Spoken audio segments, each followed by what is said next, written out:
ये दोस्तों प्रकाश knowledge solution channel पर आपका स्वागत करते हैं। इसमें देखेंगे कक्षा 10 के महत्वपूर्ण प्रश्न जो आपको एग्जाम में 100% देखने को मिलेगा, ऑब्जेक्टिव में भी या सब्जेक्टिव में। या तो ऑब्जेक्टिव में है या तो सब्जेक्टिव में है। ओम का नियम क्या है, इसे सत्यापित कीजिए। अगर ओम के नियम आता है कि ओम के नियम क्या है तो आपको 2 नंबर मिलेगा।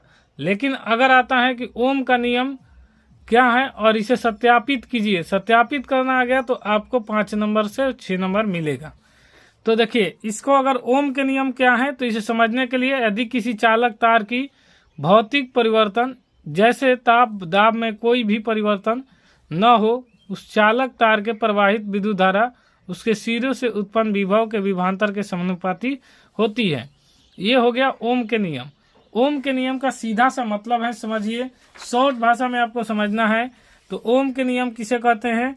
ओम जो खोज किए थे उनका नाम था, जिनका नाम था जॉर्ज साइमन ओम। ओम ने एक नियम दिया था कि आर बराबर होता है, क्या होता है, भी बटा आई।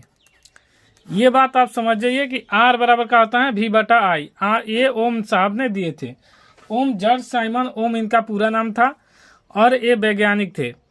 तो कहते थे कि जब भी हम वोल्टेज को बढ़ाते हैं तो धारा ऑटोमेटिक बढ़ जाता है। एग्जाम्पल के तौर पर ऐसे समझेंगे कि अगर हम 20 वोल्टेज का कोई लिए और धारा उसमें 2 से प्रवाहित हो रही है तो प्रतिरोध जो आएगा वो 10 ओम आ जाएगा।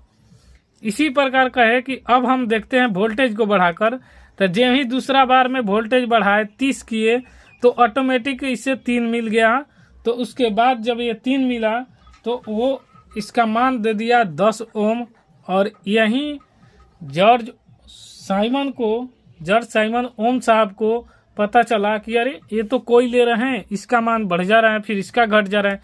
या फिर सोचे कि अब की बार वोल्टेज नहीं धारा को देखते हैं, तो धारा को बढ़ा दिए, धारा 4 किए तो ये ऑटोमेटिक 40 हो गया और इसे ही 10 मिल गया। इसे ही आपको ओम का नियम कहते हैं। दरअसल ओम के नियम का ओम ये परिभाषा, ये नियम दिए थे, लेकिन हम अपनी भाषा में याद करने के लिए इसे ऐसे याद करते हैं, भी बराबर आई आर। यहाँ तक लिख देंगे तो आपको 2 नंबर फिक्स हो गया और 2 नंबर में एक भी नंबर कटने वाला नहीं है। अब डायरेक्ट पूछा जाता है, ये आपको बताना नहीं है, ये तीनों एग्जाम्पल लिखना नहीं है, आपको समझ के लिए ये किए हैं। आपको यहाँ लिखना है आर बराबर भी आई, अगर नहीं तो भी समानुपाती लिखेंगे आई का।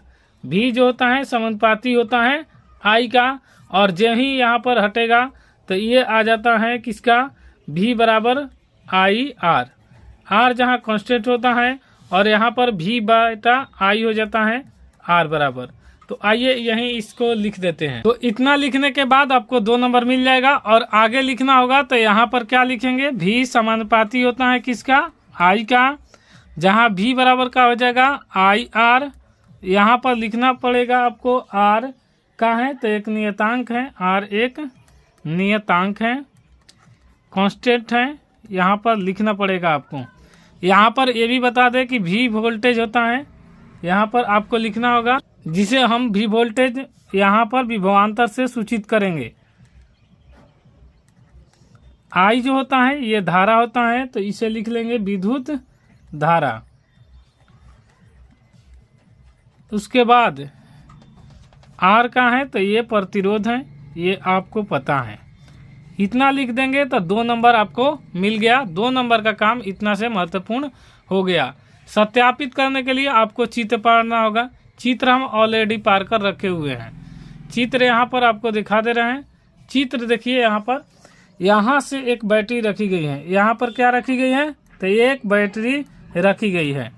बैटरी में धन ध्रुव और ऋण ध्रुव, ये प्लस और ये माइनस होता है। यहाँ पर एक प्लग कुंजी लगाई रहती है, इसे प्लग कहते हैं। या फिर आप कह सकते हैं कि बंद कुंजी, मतलब इसी से धारा को हम बंद कर सकते हैं और खोल सकते हैं। इस तरफ से धारा जा रही है और यहाँ आमीटर है। यहाँ पर कहाँ है, तो आमीटर है। इसे धारा मापने के लिए आमीटर का प्रयोग करते हैं। यहाँ पर वोल्टेज है तो ये वोल्ट मीटर प्रयोग करते हैं। यहाँ पर क्या करेंगे, यहाँ पर वोल्ट मीटर लिख लेते हैं। आपको यहाँ पर वोल्ट मीटर है और ये जो है आपको प्रतिरोध का चिन्ह दिखाई दे रहा है, तो ये प्रतिरोध जिसे हम आर से सूचित करते हैं। अब धारा इस तरफ बढ़ रही है, आमीटर में यहाँ प्लस यहाँ माइनस, वोल्ट मीटर में यहाँ प्लस और यहाँ माइनस, फिर ऐसे आएगा तो धारा ऐसे जा रही है तो फिर यहाँ पर आएगा तो इस तरफ से आकर यहाँ दिखाई देगा और यहाँ कुंजी के पास बंद है तो यहीं पर धारा रुक जाएगा। अब देखिए इस प्रयोग से आपको यहाँ तक चित्र आपको अच्छी तरह आ गया, चित्र बना लिए तो आप समझिए कि यहाँ तक ठीक है। अब उसके बाद क्या करना है, आपको थोड़ा सा लिख देना है, यही शब्द खाली लिख देंगे तो आपको 5 नंबर 6 नंबर आसानी से मिल जाएगा। इसको लिखना कैसे है, इस प्रयोग के लिए बैटरी, आमीटर, कुंजी, प्रतिरोध तथा वोल्ट मीटर, प्रतिरोध से प्रवाहित धारा I, आमीटर तथा प्रतिरोध से सिरों के बीच विभवांतर V वोल्ट मीटर द्वारा मापते हैं। यही हो गया, क्या हो गया, ओम का नियम। और ओम का नियम इससे अच्छा कोई नहीं। अगर समझ में नहीं आया तो कमेंट कीजिएगा, अगर समझ में आया तो लाइक शेयर सब्सक्राइब जरूर कर दीजिएगा। इसी के साथ मिलते हैं नेक्स्ट वीडियो में, तब तक के लिए जय हिंद,